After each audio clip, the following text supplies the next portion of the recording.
Oferecimento Pel Construtora, procurando apartamento no Candeias? Mirante panorâmico, 2 quartos com suíte. E Clínica Santa Clara, regularize sua empresa com quem é especialista em E-Social. Boa noite, o BATV desta quinta-feira, 6 de junho, começa agora e nessa edição você vai ver. Novo ensino médio deve ser mantido ou revogado? Consulta do MEC termina hoje. Importante a participação da consulta pública feita pelo MEC. Foi levantado novamente esses questionamentos de revogação ou não. Então, a participação da comunidade é fundamental para o processo de transformação. O frio chegou em Vitória da Conquista e instituições organizam campanhas para ajudar pessoas em situação de vulnerabilidade. Todo mundo pode ajudar. Se tiver um casaquinho, se tiver um cobertor, um moletom que não está sendo usado, ele com certeza vai ser muito bem aproveitado. E nos destaques estaduais, tecnologia 5G completa 1 ano de implantação no Brasil, mas na Bahia, a 5ª geração de internet banda larga ainda é limitada. Essas e outras notícias, a partir de agora, no BATV.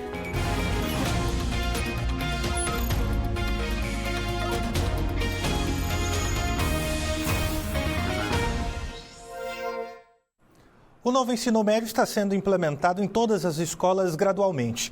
Este novo modelo, por meio do qual os estudantes escolhem itinerários formativos, é alvo de críticas. O Ministério da Educação abriu uma consulta pública com a promessa de apresentar uma solução às discussões. A caminhada escolar está um pouco diferente esse ano para os alunos do ensino médio. Esse ano, já na matrícula, tiveram de escolher itinerários informativos. E muitos nem sabiam exatamente como seria isso. Ninguém estava esperando ter que chegar aqui e escolher uma coisa que você vai ter que fazer para o resto da sua vida. Então, se você escolher errado, você perdeu o seu ensino médio todinho. Para a Gabriela não foi diferente. O que seria um itinerário mais interessante para ela não tinha vaga. Acabou se matriculando num transeducacional, que é uma espécie de um pouco de tudo. Eu nunca tive uma área assim que eu realmente quisesse escolher. Na minha cabeça eu nunca precisaria escolher entre uma dessas áreas, humanas, exatas e tudo mais. Só que a que eu gostaria de fazer, que eu acho que eu super iria, seria natureza. Só que aí acabou que chegando aqui a gente teve que ver realmente como é que estava funcionando, quais eram as que tinham, e a natureza, que seria a que eu escolheria, não tinha, só tinha transdisciplinar. Aí acabou que eu fui direcionada para essa. O novo ensino médio foi sancionado em 2017, com prazo final de implementação até 2024. Basicamente, o que muda é que não existem mais todas essas disciplinas, como geografia, história, filosofia, química.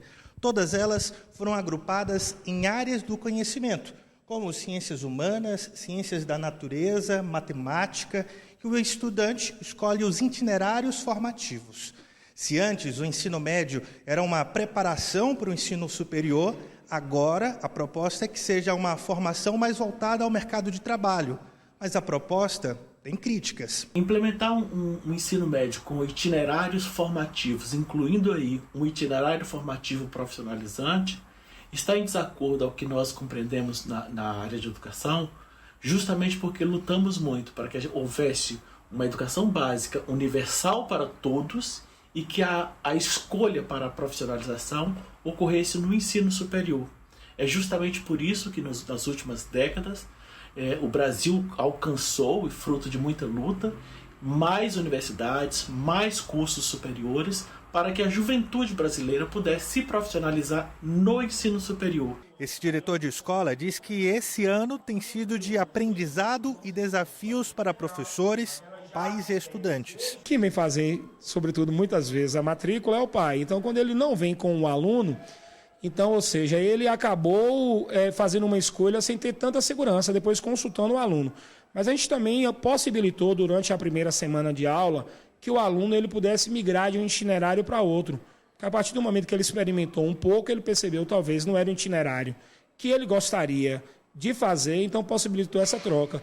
Que estamos estudando até hoje essas possibilidades, porque esse ano, na minha opinião, é um ano muito de amadurecimento. No modelo anterior, os estudantes tinham no mínimo 800 horas aula por ano. Com o novo modelo, a carga deve ser de pelo menos 1.000 horas. Secretários estaduais de educação fecharam uma proposta com mudanças no novo ensino médio.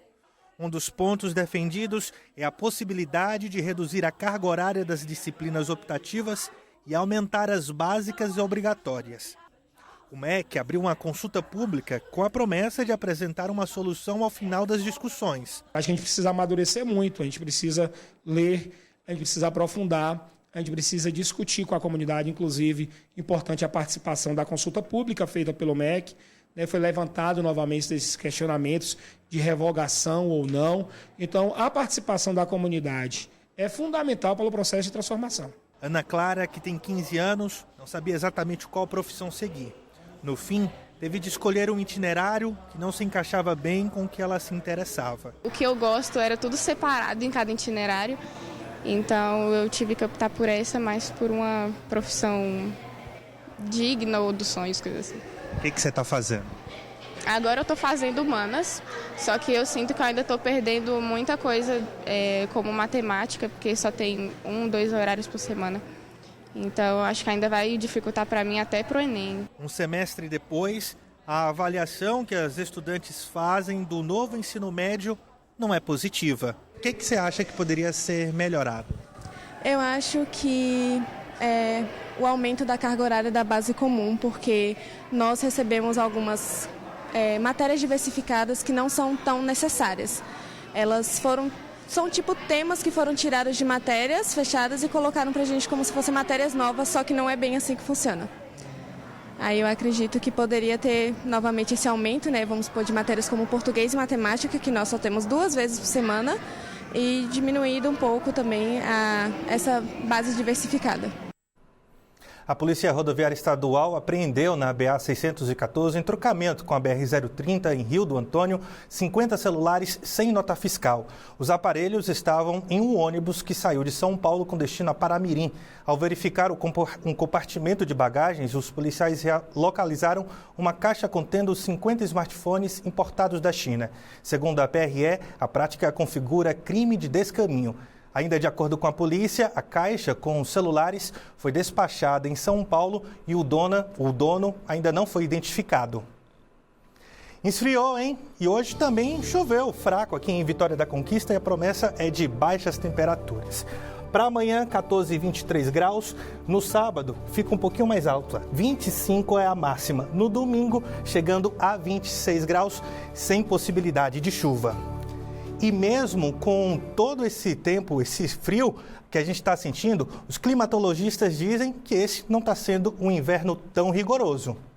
A gente saiu da Laninha, mal saiu da Laninha, então entrou o El Niño. E o El Niño tende a aumentar a temperatura e ele vai teimar em aumentar as temperaturas mesmo no período mais frio que agora é julho. Aí o resultado vai ser essa grande diferença de temperatura durante o dia, né? A gente chama de amplitude. Então vai ser tipo assim uma mistura de dias com tendência a aquecimento, né? Mas o predomínio mesmo são da baixa temperatura, principalmente à noite. Mas ao longo do mês de julho e também um pouquinho de agosto, a temperatura vai cair sim abaixo de 10, principalmente de madrugada, né? Inclusive o próprio El Niño também está influenciando nessa baixa temperatura, porque ele vai retirando umidade.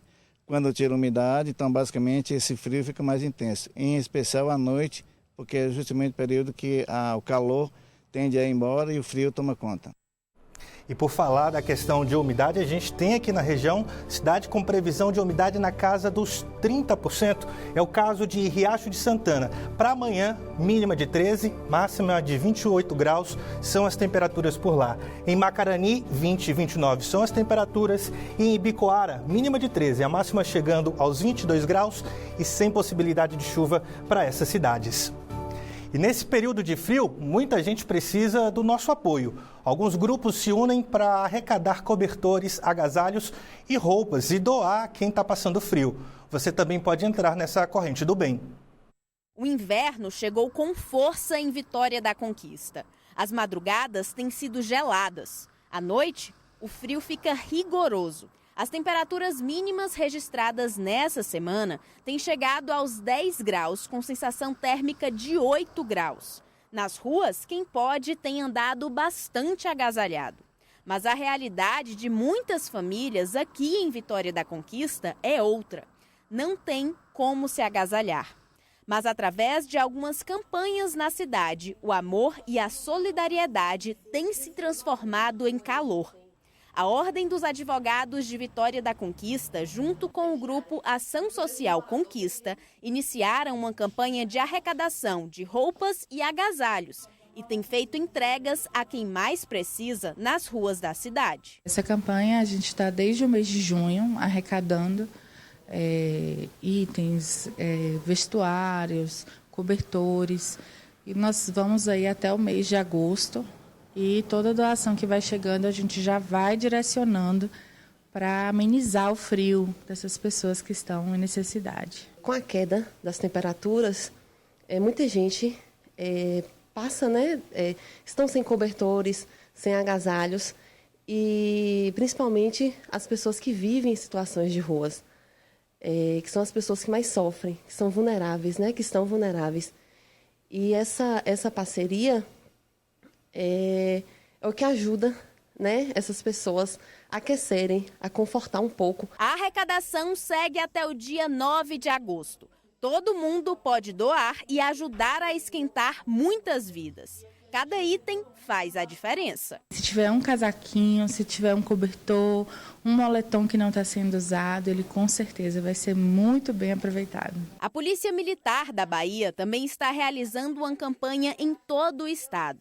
Aqui em Vitória da Conquista, a Patrulha Solidária está à frente dessa arrecadação e também das doações. A gratidão de quem recebe um desses cobertores é imensa. Não é fácil uma mãe e um pai ver um filho com frio durante a noite inteira, ou então ver um filho dividindo o cobertor, 3, 4 filhos dividindo o mesmo cobertor. Então, para eles é uma alegria imensa e eles se sentem também acolhidos por saber que é uma comunidade solidária e uma comunidade que compartilha dessa dor e desse sofrimento. Nós temos vivenciado muitas crianças, pessoas em situação de rua, famílias que vivem em barracos, as pessoas que vivem na parte mais alta da cidade, que realmente tem sofrido bastante com esse frio, que começou de uma maneira muito intensa, e por isso nós conclamamos para que todos juntem-se à Patrulha Solidária para que a gente possa acolher essas famílias. Agasalhos e cobertores podem ser doados em qualquer unidade ou viatura da Polícia Militar ou aqui na sede da Patrulha Solidária, que fica na Avenida 7 de Setembro, em Vitória da Conquista. Todo esse material arrecadado será doado para quem mais precisa, como pessoas em situação de rua, famílias em vulnerabilidade social e também entidades beneficentes aqui da cidade. A sua doação pode aquecer quem mais precisa nesse inverno. Pessoas físicas, empresas, grupo de amigos, ONGs, que quiser participar junto com a Patrulha Solidária, pode manter contato com a patrulha através do Instagram e também manter contato através do Comando de Policiamento da região Sudoeste. Veja depois do intervalo o que deve mudar no bolso do consumidor na hora de fazer supermercado, caso a reforma tributária seja aprovada.